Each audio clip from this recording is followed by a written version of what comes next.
पिछले 4 महीने से अमेरिका के राष्ट्रपति डोनाल्ड ट्रंप ईरान को धमकियां दे रहे हैं। वो दुनिया को बता रहे हैं कि वो ईरान को झुकाकर ही दम लेंगे। ईरान तो ना ट्रंप की धमकी से डरा और ना ही झुकता हुआ दिखा, बल्कि सीना तानकर उन्हें अब भी चैलेंज कर रहा है।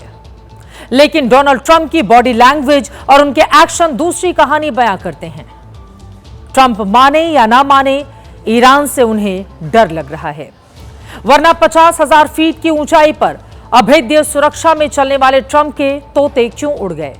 ईरान के नाम लेने में उनकी जुबान आखिर क्यों फिसलने लगती है? ट्रंप के डर का पूरा विश्लेषण इस रिपोर्ट में देखिए। Ladies and gentlemen, the President of the United States, Donald J. Trump. Donald Trump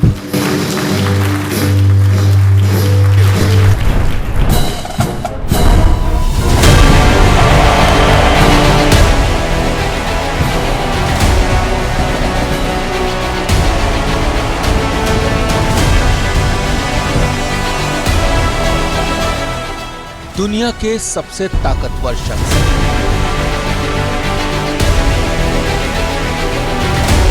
जमीन हो या आसमान,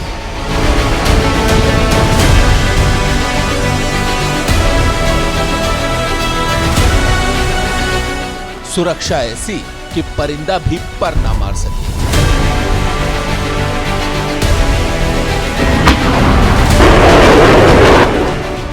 जिसके हाथ में है सबसे ताकतवर मिलिट्री का कंट्रोल,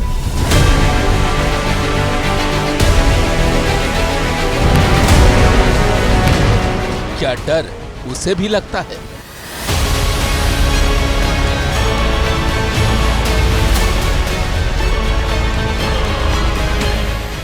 क्या ट्रंप को डर लग रहा है?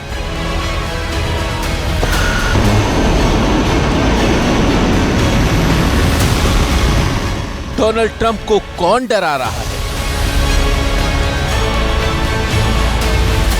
I told him every time you hit, we hit. Me, I've been #1 on their list for years.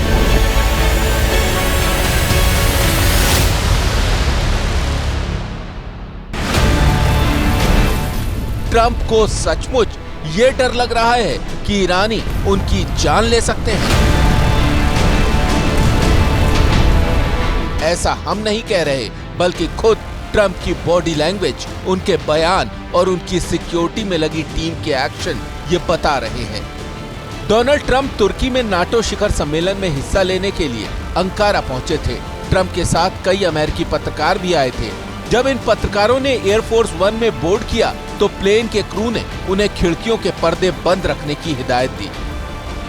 खिड़कियों के पर्दे बंद रखने के पीछे क्या वजह थी, वो खुद ट्रंप ने बताई।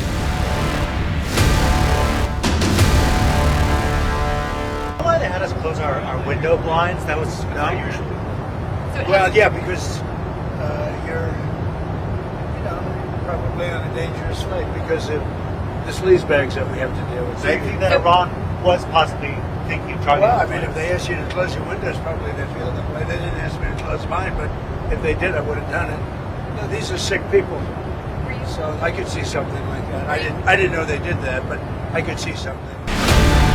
तुर्की और ईरान की सीमा जुड़ी हुई है, इसीलिए ट्रंप की सुरक्षा को बढ़ाया गया। अब ट्रंप के ईरान डर का दूसरा नमूना भी देखिए। यह तस्वीर अंकारा के एयरपोर्ट की है। गौर करने वाली बात यह है कि ट्रंप पुराने एयरफोर्स 1 पर चढ़ते हुए दिख रहे हैं। ये बात चौंकाने वाली इसलिए है क्योंकि पुराने एयरफोर्स 1 को कुछ दिन पहले ही रिटायर किया गया है। कतर से मिले $400 मिलियन वाले प्लेन को हाल ही में एयरफोर्स 1 बनाया गया था। ऐसा नहीं है कि ट्रंप अपने नए प्लेन का इस्तेमाल नहीं कर रहे हैं। ये तस्वीर उस वक्त की है जब डोनाल्ड ट्रंप तुर्की पहुंचे थे। डोनाल्ड ट्रंप नए एयरफोर्स 1 से आए थे और उसके साथ ही पुराना एयरफोर्स 1 भी आया था, लेकिन लौटते वक्त नए एयरफोर्स 1 का इस्तेमाल नहीं किया गया। पता चला है कि आखिरी वक्त में विमानों की अदला बदली का फैसला किया गया। असल में नए विमान में मिसाइल का पता लगाने वाले और उससे बचाव करने वाले कुछ सिस्टम नहीं लगे हैं। यात्रा के रूट को बदलकर उसमें इंग्लैंड का स्टॉप ओवर रखा गया। नए एयरफोर्स वन को पहले ही इंग्लैंड के मिल्टन हॉल अमेरिकी एयरबेस भेज दिया गया। उड़ान भरने के कुछ देर बाद एयरफोर्स वन के ट्रांसपोंडर्स को बंद कर दिया गया ताकि विमान को ट्रैक न किया जा सके। ऐसा तब किया जाता है जब विमान जोखिम वाले इलाकों में उड़ता है। ईरान के पास ऐसी मिसाइलें हैं जो तुर्की की 1300 किलोमीटर की दूरी तक मार कर सकती हैं और इसीलिए इतनी सावधानी बरती गई। हालांकि ट्रंप ने इसके लिए दूसरी कहानी गढ़ ली। उन्होंने कहा कि वो मिल्टन हॉल में अमेरिकी सैनिकों और उनके परिवारों को अपना नया प्लेन दिखाना चाहते थे। What was the security concern that caused us to change planes? We sent this one in so that the Air Force Base here was in the same exact line. So you saw, did you see the picture? We did. Hundreds of pictures, hundreds of people. Let me see that. Oh, yeah. You can't see it too well, but there are hundreds of people out there.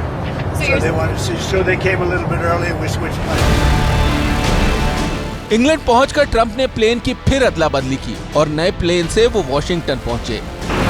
Washington पहुंचकर Trump ने राहत की सांस ली होगी, लेकिन पूरे तुर्की दौरे में ईरान का डर उनके सिर चढ़कर बोलता रहा, इतना कि उनके मुंह से ईरान की बजाय जापान निकलने लगा। 2 months ago, we had 100. I told this story yesterday. We had 111 missiles shot by the Islamic Republic of Japan. They were shot at the aircraft carrier over a period of about 1 hour.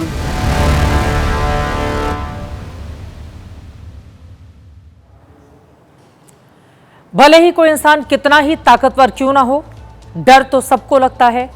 Donald Trump को भी लग रहा है और इसकी बड़ी वजह भी है। जब तक लड़ाई ईरान वर्सेस अमेरिका की थी तब तक मामला कुछ और था, लेकिन अब मामला पर्सनल हो गया है। ईरान के करोड़ों लोगों से डोनाल्ड ट्रंप ने सीधी दुश्मनी मोल ले ली। अब ईरान के हर बाशिंदे के टारगेट पर एक ही शख्स है और वो हैं डोनाल्ड ट्रंप।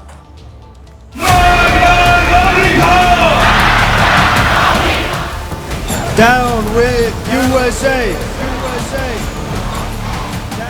डर सबको लगता है। Islamic Republic of Japan. Islamic Republic of Japan. गला सबका सूखता है। जब 9 करोड़ से ज्यादा लोग आपके खिलाफ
पहले लड़ाई 2 देशों के बीच थी। लोग अमेरिका मुर्दाबाद के नारे लगाते थे, लेकिन अब लड़ाई पर्सनल हो गई है।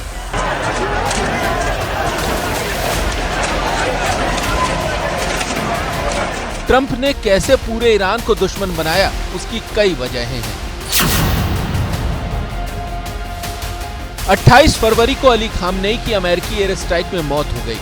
खामनेई सिर्फ सुप्रीम लीडर नहीं थे, बल्कि शिया समुदाय के सबसे बड़े धार्मिक नेता भी थे और उनकी हत्या के बाद ट्रंप ने खामनेई को कभी दुष्ट कहा, कभी ठगों का सरगना कहा, कभी खून का प्यासा कहा।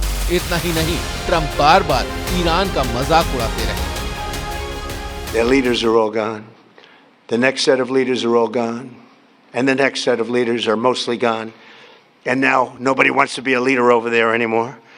We're having a hard time. We want to talk to them and there's nobody to talk to. We have nobody to talk to. And you know what? We like it that. Khamenei की मौत से पहले से ही नाराज लोग Trump के बयानों से उनके खून के प्यासे हो गए। Down with USA. हम उस शख्स को क्यों नहीं मारते जिसने हमारे इमाम को मारा? ये हमारा फर्ज है। अगर हम उस व्यक्ति को नहीं मारते जिसने आपको मारा, तो हमारे लिए सिर्फ कफन ही बचेगा। मैं आपके खून की कसम खाता हूँ, ट्रंप को मार डालेंगे।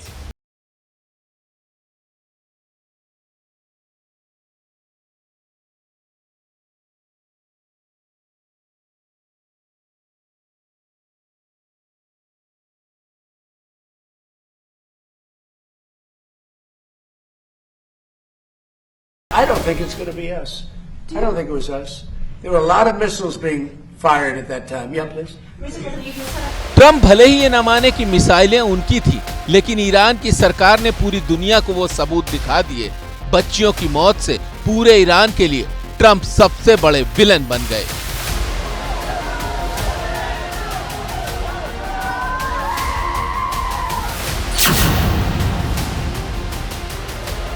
युद्ध के वक्त ट्रंप ने ईरान को लेकर जमकर बयानबाजी की थी। हर रोज ट्रंप नई धमकियां देते थे।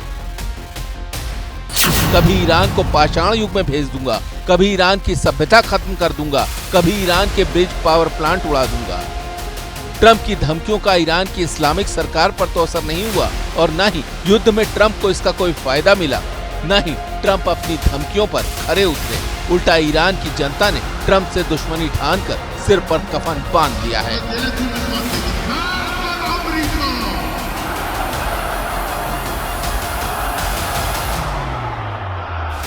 पहले लड़ाई अमेरिका और ईरान की थी, लेकिन अब पूरा ईरान डोनाल्ड ट्रंप के खिलाफ खड़ा है। ट्रंप भी जानते हैं कि इंतकाम की आग कितनी खतरनाक हो सकती है, इसीलिए डर उन्हें भी लग रहा है। मशहद में जहां अली खामनेई को सुपुर्दे खाक किया गया, वहां लड़ाई के अगले दौर के संकेत और टारगेट साफ दिखाई दे रहे हैं। ईरान में इस वक्त मातम है और इस मातम की असली वजह डोनाल्ड ट्रंप ही हैं। ट्रंप के खिलाफ गुस्सा और अपने सुप्रीम लीडर की विदाई का मातम आज मशहद समेत पूरे ईरान में दिखा। अली खामनेई के 6 दिन के अंतिम संस्कार का कार्यक्रम आज उनके सुपुर्दे खाक होने के साथ पूरा हो जाएगा। मशहद में इस वक्त खामनेई की अंतिम यात्रा में लाखों लोग जुटे हैं। अब से कुछ देर के बाद इमाम अली रजा के मकबरे में सुपुर्दे खाक की रस्में निभाई जाएंगी।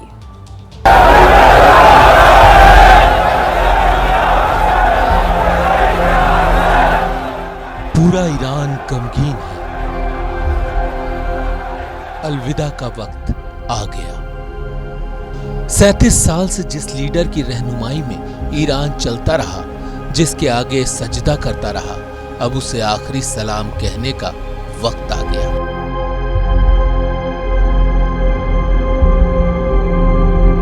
अली खामनेई की जिंदगी का सफर जहां से शुरू हुआ था, उसी मशहद की मिट्टी अब उनका आखिरी मुकाम बन गई। खामनेई की सांसें तो बहुत पहले ही टूट गई थीं, लेकिन उनके पार्थिव शरीर को मशहद की ये मिट्टी पूरे 131 दिन बाद नसीब हुई।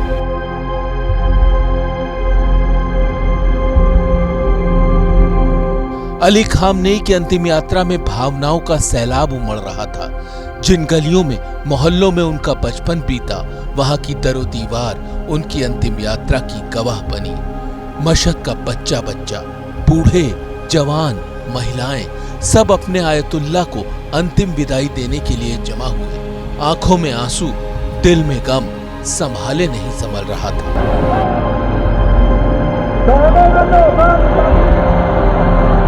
हर कोई एक बार उस ताबूत को देख लेना चाहता है जिसमें खामनेई गहरी नींद सो रहे हैं। उसे छूकर अपने लीडर के होने का एहसास कर लेना चाहता है, वो लीडर जो अब कभी नहीं लौटेगा।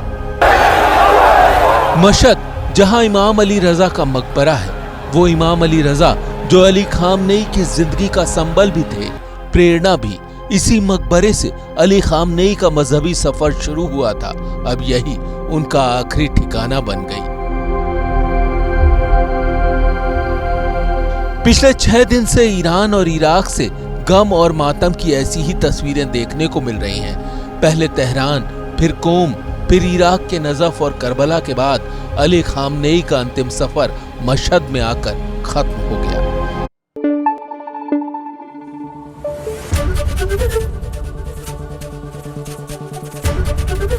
एबीपी न्यूज आपको रखे आगे।